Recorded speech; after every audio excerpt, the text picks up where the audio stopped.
going to offer a Zoom meeting on Saturday morning at 10 a.m. where Ann can further discuss the topic of anxiety, which will be one of the things that she touches on today. But if you are finding that anxiety is something that you're struggling with right now, or it's compounded in your life right now, we want to give you a place to get some really helpful tools and also be able to ask questions. So if you'd like that information, you'll find it on our website, ourventure.church. But now let me offer for you to meet my friend Ann. So Ann, why don't you introduce yourself, tell a little bit about your family and what you do for a living. My name's Ann Hopkins. I've been married to Brian for almost 37 years. We've been part of Venture since about 2012. We have an adult daughter, Amanda, who's very involved here too. We had our son, Alex, who passed away 4 years ago at the age of 22, which is another story. And I have been a licensed marriage and family therapist since 2014. It was kind of a midlife switch. I went and got my ministry degree at Northwest University, went to Seattle Pacific University, and got my counseling and started my practice in 2016. So I've been doing it for 4 years now. So this topic that we're broaching today of anxiety, which is just a facet of what you do. You are, in fact, why don't you talk a little bit about what you do before we hone in on that one thing? Sure. When you go to a counselor, you're going to get, it's such a garden variety thing. There's so many different specialties and focuses that counselors and therapists do. And I had a supervisor once tell me that I was more of a generalist. So what I will do is I will initially see anyone, and if I find that it's not something that's in my wheelhouse, I will refer out, kind of like the analogy is maybe like a primary care physician. So I really love talking to people about their relationships, just kind of get down and dirty with them about how they're walking through that. And then, of course, anxiety and depression, that's such a common thing now that we walk through people with that too. So in our current world situation, which I feel like everyone on the earth describes as this tough season, it is a tough season though, and I'm sure you are experiencing in your interaction with people that anxiety is likely heightened. I guess I shouldn't assume, but I kind of am assuming that if someone is struggling with anxiety, it's compounded, or if they don't struggle with anxiety, maybe they are. So I'd love for you to talk about a little bit about your experience. You're still seeing people mostly by Zoom. And tell us what you're finding. Yes. So yes, I'm still seeing clients through the telehealth application, which has been really great. I didn't think it would be great, and it's been going really well. And I'm seeing a lot of frustration and then anxiety about the unknown, which I have found to be, even before this stay-at-home order came into effect, is the unknown is the most stressful thing. When people come and talk about stress or anxiety, it's not knowing. So my analogy I'll use a lot is like if you went to the doctor and they said, you might have cancer, but we won't know for sure for a week. That week is going to be the worst because either you're relieved or you can take a plan of action. And so the not knowing is the most stressful thing. So this is a prime example of not knowing, because we're listening to the governor, we're listening to the president and all the speculations, and we don't have a fine line, a definitive time of when that's going to end. So give us maybe some general, I know you came armed with some definitions for us, but some general working definitions for this conversation. So we're going to talk about stress and anxiety, okay? And sometimes those words are interchangeable. And so stress, let's talk about stress first, because that's kind of like the precursor to anxiety. So stress, in its purest form, is a good thing. So here's the analogy I will use for stress. So say you are on a hike and you come upon a trail that there's no guardrail, it's very narrow, it's very steep, and if you were to misstep, you would fall to your death. So your body is getting anxious, your heart's beating. I'm anxious just hearing that. Right, well, I saw a video of you once on a trail, and I was like, that's the example I use in my practice. And so that's your body and your mind telling you, oh, I need to take a plan of action. here. I need to change how I'm doing something. I need to be intentional about what I'm going to do. And so you cross that short path, you get the other side, and your stress is relieved, resolved. So the stress there is a good thing. And I would say stress is a call to action. Your body and your mind are telling you something's not right, something's not good, you need to do something. And so that example is pretty simple because it gets resolved. The problem is a couple things. If we're talking about, say, like family relationships, or maybe a teenager living in a home that's maybe not so great, they don't have a lot of power to make the change that their stress is telling them to do. Right. So there's that. Or sometimes we get into bad patterns and we stay in those bad patterns even though we feel the stress, and the chronic stress becomes anxiety, and that's when the trouble starts.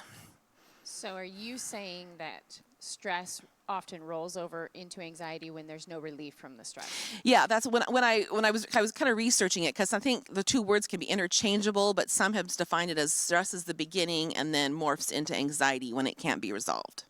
And I hear you, if I go back to what you said earlier, which was really good about the lack of control or lack of knowing when something will end, like something beyond our capability to resolve that is ongoing takes its toll, which we know stress is not good for us. Right. When it is ongoing and out of our control and there is no resolve to it. So then talk about what it looks like when somebody begins to struggle with anxiety. Yeah, and so again, struggling with anxiety, there's so many different facets of this, right? We don't want to give away what you're going to talk about on Saturday. No, and so just a snapshot. So let me read my definition of anxiety, and then we'll kind of unpack it from there. And it says, it's an emotion characterized by feelings of tension, worried thoughts, and physical changes like sweating, dizziness, or rapid heartbeat. Okay? And though that definition would be more circumstantial or more definitive in time, but then some people talk about having ongoing anxiety, and they don't know why. So that's a whole different topic too. We could delve into why, but we're going to go back to our current situation. We know why. We know why we're stressed right now, but we don't know what to do. What is the plan of action? So that's the problem. Good. So if we were to just keep things really general, if anxiety is not understood or we struggle to know what to do with it or how to cope with it, what's the progression for somebody with, unmanaged anxiety? That's a good question. Well, it's going to look different for everybody. The extreme end of it would be not able to function. Like I've heard people talk about, like wanting to go to a social event. Like really, actually. I want to go to a social event. Yes. In normal times, wanting to go to a social event, and then yet physically and emotionally feeling like they actually just can't get out of their house and into their car to go. So that's an extreme. Or at the beginning, maybe it's just like that feeling of nervousness, feeling super self-conscious, but they kind of fight through it and they go, and everything in between. People probably had friends that have said, yeah, I'll go, and you're excited, and then you get really irritated with your friend because they cancel at the last minute all the time, and there's no grace, but then it's like, no, they want to, but they can't. They really can't because of the anxiety has overtaken them. So part of people living in close quarters right now is understanding or trying to understand or at least have grace for how other people in your household right now, while you're all stuck together, are reacting to things that are outside of their control as they're continually under stress, which just sounds super complicated saying it out loud right now. Yeah. Grace and understanding. And that's when we have this time now. Now everybody's situation is different. Some people have essential jobs and they are working. Some are just, a bunch of people in the house 24/7 and everything in between. But maybe it's a good time to start researching like personalities, the Enneagram, just if you're an extrovert or an introvert. I mean, that's a huge issue at home too. An introvert is really happy right now in many respects because they're getting their, home alone time at home. But if they're living with a lot of people, and the other people, maybe the spouse is an extrovert, say, and they want lots of interaction, and the introvert is like, get away. I need to be Or alone their in my children are room. climbing all over them and they're used to having time away from them. Yes, yes. And so I'm always practical. Like when clients come to me and are talking about what to do, we at some point we're going to talk about like family of origin issues that many times are underlying with anxiety and depression, and that's part of why they don't understand why they're having these issues in their life. But other times it can be surface level. And so my goal is like, let's take away something today that can help you. So understanding, not ever making excuses for bad behavior, but understanding why your spouse is maybe always in your face because they're an extrovert and they're dying to get out and have some connection. Right. And you're like, I just want to be in the room alone. And so it's more practical, like, okay, simply scheduling time to be together, and simply maybe the spouse is going to take the kids on a drive so you can have that hour alone just to recharge. So it's giving each other grace and allowances and understanding each other's how we're wired. You're doing a really good job of giving us a broad view because we don't want to take away from what you're going to share on Saturday. Okay. So that's another reminder to people that Saturday morning at 10 a.m.